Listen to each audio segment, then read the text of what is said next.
বাংলাদেশে থেকে অনুপ্রবেশে মদত দিয়েছে শেখ শাহজাহান। অনুপ্রবেশকারীদের আশ্রয় দিয়েছে সন্দেশখালীতে, এমনকি গোসাবায়। ধৃত অনুপ্রবেশকারীর মন্তব্যে বিষয়টি কার্যত স্পষ্ট হয়ে গিয়েছে। আর এবার তৃণমূলে শাহজাহানের দর বাড়বে বলেই দাবি বিজেপি।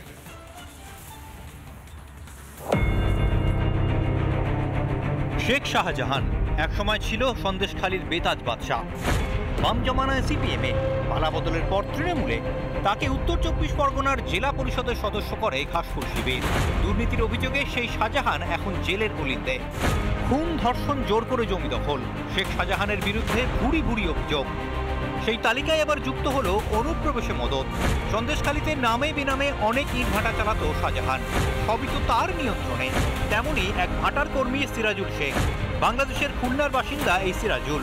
এই অনুপ্রবেশকারীকে গ্রেফতার করে পুলিশ। ভারতে কোথায় ছিলেন? বারাসাত। তারপর মালঞ্চক ভাটাতে কাজ করি।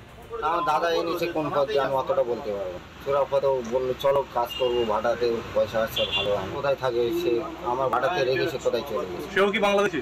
নিজের দাদা পাড়া পড়ছে।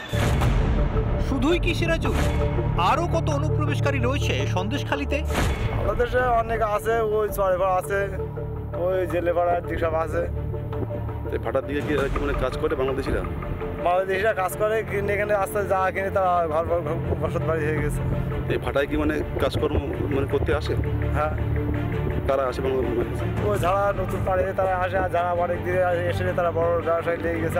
মমতা ব্যানার্জি এবারও বলবেন শাহজাহান নির্দোষ, শাহজাহান বাচ্চা ছেলে, সে কিছু জানে না। যে যত দোষী তার তত দাম বাড়বে। শেখ শাহজাহানের খুশি হওয়ার কথা, কারণ আজকের পরে শেখ শাহজাহানের দাম আরও বেড়ে গেল তৃণমূল কংগ্রেসে। সব কিছু 16 কলা পূর্ণ করলেই তো তৃণমূলে দাম বাড়ে না। সেটা আমরা বিভিন্ন ক্ষেত্রে দেখেছি। অনুব্রতর এখন চড়া দাম চলছে। উদয়ন ঘোষ পেছনে লাইনে আছে, এবং পরে এখন চলে এলেন প্রিয় আরেক ভাই শেখ শাহজাহান। বছরখানেক আগে সন্দেশখালীর বিজেপি নেতা প্রদীপ মণ্ডলকে খুন করে শাহজাহানের দলবল। সেই হামলাতেও বাংলাদেশি অনুপ্রবেশকারীরা জড়িত ছিল বলেই অভিযোগ। শাহজাহান বাহিনীরা, কাদের মোল্লারা পুরো অস্ত্র নিয়ে বোমাবাজি করতে করতে আমার বাড়ির মধ্যে 1-150 লোক নিয়ে ঢোকে, এবং রোহিঙ্গা নিয়ে এসে সারা এলাকা ঘিরে রেখেছিল। আর এই পুলিশ প্রশাসন সামনে দাঁড়িয়ে দেখেছে। মৃত্যু যতক্ষণ না নিশ্চিত হয়েছে ততক্ষণ পর্যন্ত ওদের বাঁচানোর জন্য এক পারও যায়নি। অনুপ্রবেশে মদত দিয়েছে তৃণমূল, আর মদতদাতাদের মাথায় তুলেছে লক্ষ্য একটাই, ক্ষমতা চাই। তাই তোষণের সর্বোচ্চ সীমায় পৌঁছে গিয়েছে ঘাসফুল শিবির। জাতীয় নিরাপত্তার থেকেও কি তৃণমূলের পরম প্রিয় এই ভোট ব্যাংক? রিপাবলিক বাংলা। নানা ধরনের কন্টেন্ট দেখার জন্য লাইক করুন, শেয়ার করুন আমাদের ফেসবুক পেজ, সাবস্ক্রাইব করুন আমাদের ইউটিউব চ্যানেল। পাশাপাশি অন্যান্য ব্রেকিং নিউজের জন্য অবশ্যই চোখ রাখুন রিপাবলিক বাংলায়।